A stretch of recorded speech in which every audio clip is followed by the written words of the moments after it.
Hi, my name is David Zhang, and I'm with Alibaba Cloud. Today, I'm presenting for Xinjun Yang, and he is the chief architect for PolarDB for MySQL. And we want to talk to you about PolarDB, which is Alibaba's cloud-native database service at scale. We cannot talk about PolarDB without mentioning Alibaba Cloud. Here's a snapshot of Alibaba Cloud global infrastructure. It's deployed in over 28 cloud regions and over 80 availability zones. These are high availability data centers with many levels of security measure for data safety, and we believe in investing in green data centers for environment.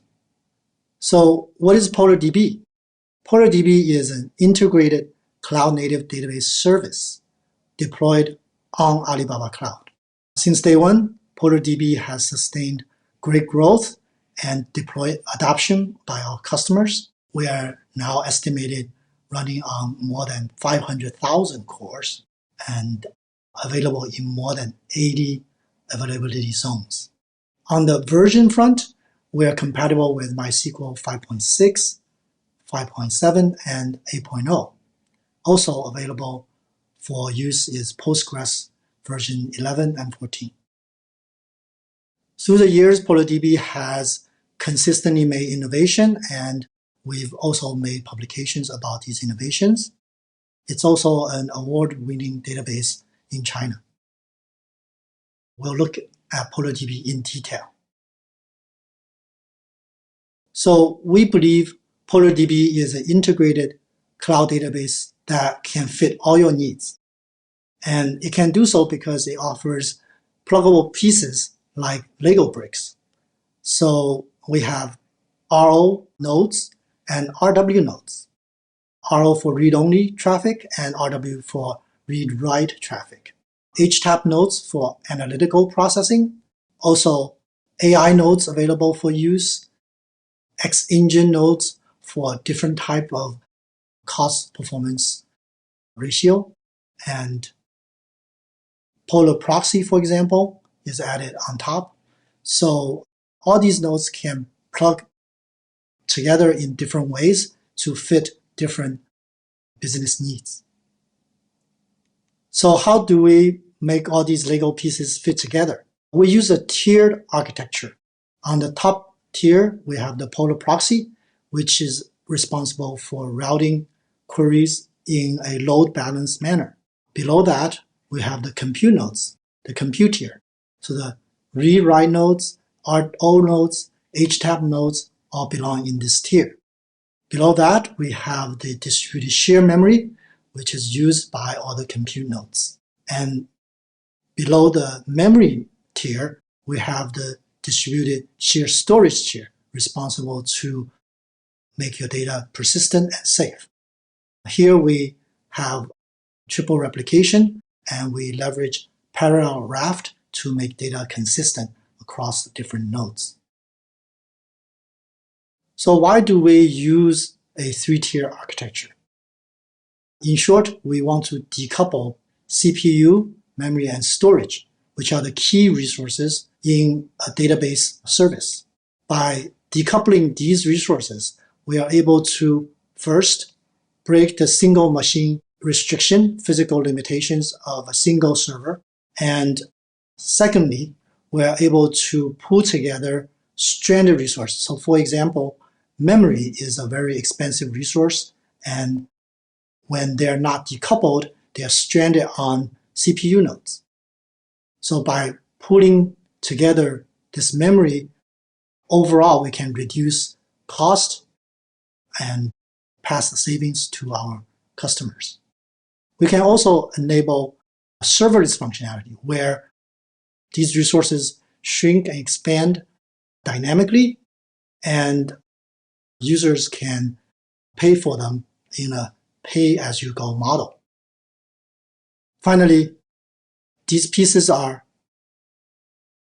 tied together using high-speed RDMA network. Because now they're distributed, there's a lot of network synchronization going on, and RDMA help us reduce the cost. So let's talk about scaling up.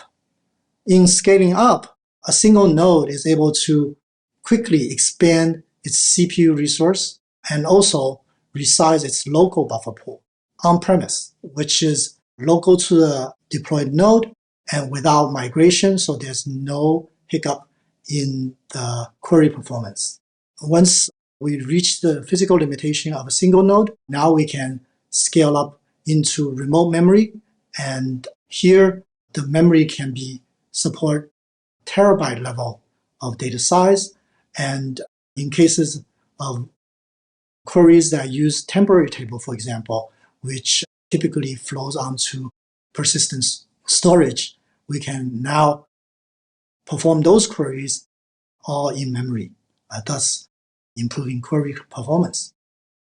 When we put all these technologies together, combined with HTAP capability, such as Elastic Parallel Query, EPQ here, we have overall even better performance. So we should mention that we fully explored this architecture in the published paper VLDB 21 towards cost-effective and elastic cloud database deployment via memory disaggregation. So here you can see that this architecture bringing new modules such as remote buffer pool agent on the RW node. And that mirrors the remote buffer pool manager on the memory cluster. And below that, you can see that the RW node has light fault tolerance daemon mirroring the fault tolerance daemon on memory cluster. So this is all to provide a recovery when there's a fault. By doing this, we can see benefits on the TPCH workload. TPCH is an industry standard benchmark, and here the yellow bar represents performance, or rather here latency, on the 8-core 64G machine. And here shorter bar means better performance. And you can see the orange bar represents the 3-tier architecture. And we have seen that TPCH total processing time is reduced to less than 23%. So let's talk about the software-hardware integration. PolarDB is designed using software-hardware co-design techniques. On the storage side, PolarDB leverages SmartSSDs. SmartSSDs are better than regular SSDs in that they can perform computation locally on the disk without CPU intervention. SmartSSDs support usage scenario like inline compression, where data is compressed on the way to the disk itself, and we have seen compression ratio over 3 times in our experience. And by compressing data, we can reduce TCO for our users to up to 50% without affecting any of their performance. So in the near future, PolarDB is to implement full data encryption to provide data security on the SmartSSD without CPU intervention. Once again, it looks transparent to our end user. On the CPU side, we have co-designed PolarDB using E10 710 ARM processor, which is in-house developed processor by Alibaba. E10 processor is ARM-based architecture and offers a high cost-performance ratio compared to similar CPUs.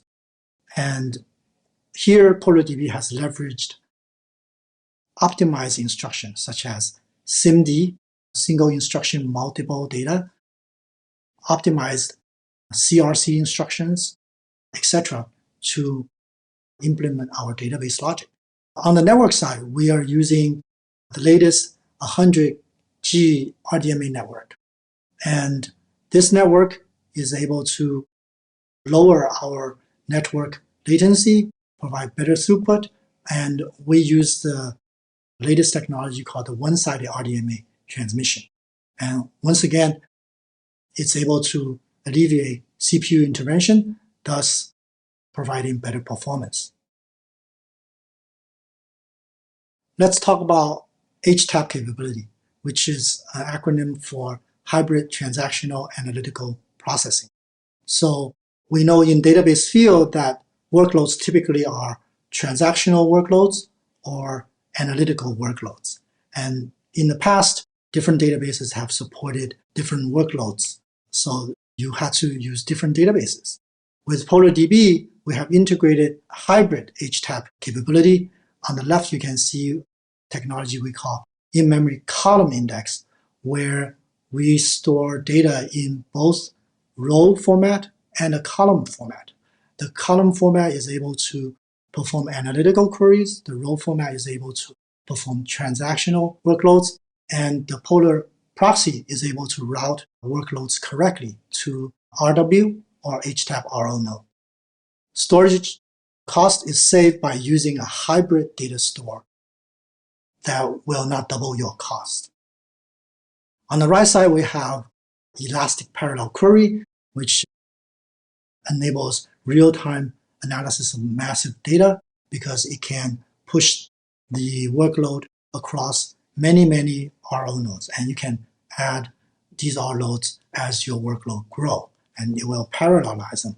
And this is useful for querying large tables or partition tables and even external tables. These external tables can be stored on OSS, which is object storage, which reduces storage cost. And elastic parallel query will make different table storages look seamless. How does that perform? So with HTAP, we can see that on a single node, if we are restricted to a single node, TPC-H performance can improve up to 100 times better than unnamed product ABC. With multiple nodes, we leverage elastic parallel query, and you can see that it's almost linear scalability from 2 nodes to 4 nodes to 8 nodes and even to 16 nodes. Let's talk about scaling out. So scaling out is when you want to scale out your read-write workload to multiple nodes because your workload has exceeded the capability of single node. So Multimaster provides these capabilities via different ways. First way is the table level Multimaster, where different tables are assigned to different RW nodes. So this allows you to spread different tables across different nodes, but what happens when you want to query them? PolarDB is able to provide a feature called Global RO, where read-only workloads for all the tables can be performed by all the RO nodes. So you do not have to redirect your queries across different RW nodes. What if your workload needs row-level sharing, writing throughput? So we developed a technology called Polar Fusion that coordinates transactions, locks, and caches within the row level. Say within a single table can be shared across different RW nodes. And once again, Polar Fusion leverages high-speed RDMA to achieve this coordination. Global Multimaster lets you spread out your workload across different regions, availability zones. And to do this, we ship redo log and we synchronize redo log in multiple directions across these different nodes. How does Multimaster perform? Here we demonstrate the Sysbench results. Sysbench is the industry standard for performance benchmarking of database. And on the left, we are showing that at the table level Multimaster, we are able to scale up the total QPS from 2 nodes to 4 nodes for 8 RW nodes, all the way up to 16 RW nodes. And each step, you can see that total throughput nearly doubles. On the right is the result of row-level Multimaster, where there are 2 different scenarios, and there's a high row conflict scenario and a low row conflict scenario. And in each one, we show scalability across different nodes. Let's look at a hypothetical solution we have for a hypothetical business. And this is typical of today's online businesses to have member, payment, and shopping databases.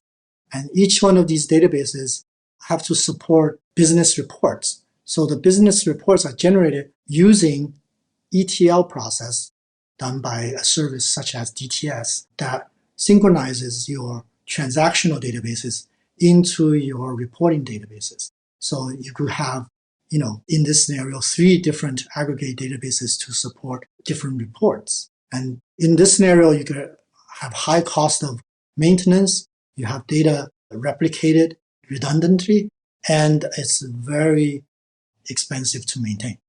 So PolarDB multi-write cluster is able to absorb all these different databases and without using any DTS ETL process.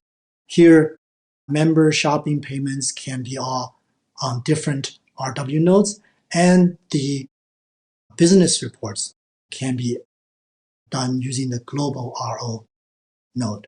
And Polar Proxy, again, is able to load balance and route queries correctly and securely.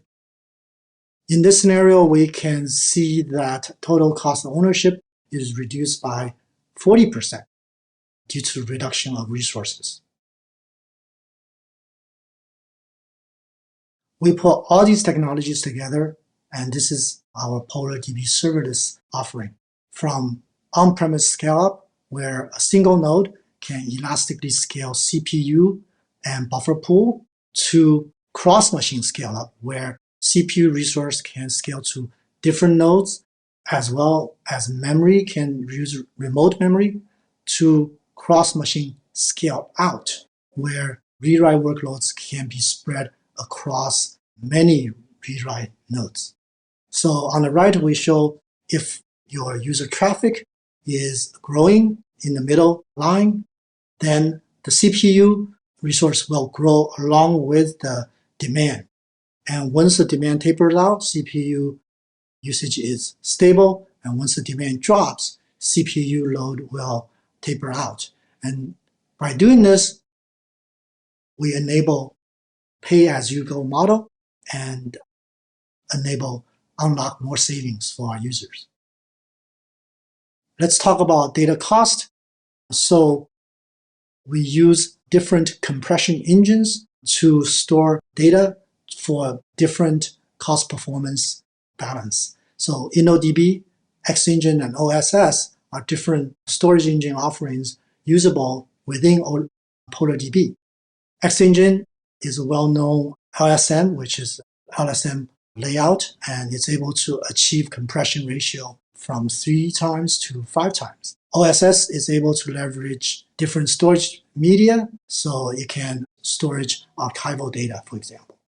And we can even support partitioning a single table and store the code data in a single table separately. So we can support range partitioning, hash partitioning, and there's a rich set of aging strategies for data to go from hot data, which is has a lot of workload, to cold data that's rarely used.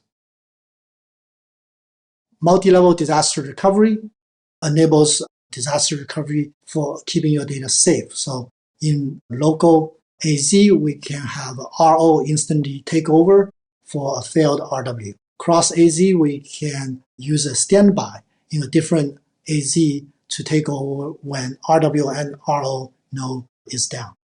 And in the cross region, we can even have a cross region RW RO to take over for the entire failed RW RO and standby. We want to give you a preview for our project Polar for AI, which is a database for AI project. Here we have integrated AI workloads into PolarDB as a new Lego brick, and users are able to upload and deploy their own AI GC model, and we can run it within PolarDB to invoke AI generative prompts, such as drawing a painting, adding a helmet, and all these done inherently inside the database, thus avoid unnecessary data transfers. Lastly, we want to give a plug to our open source project, which is the PolarDB Postgres project. And this is the GitHub link. It's well started, and it's a lot of activities going on there. Finally, I want to thank you for listening to PolarDB and learning about our software, hardware co-design, HTAP capabilities. And all these capabilities allow PolarDB to both scale up and scale out to fit your database needs. Thank you.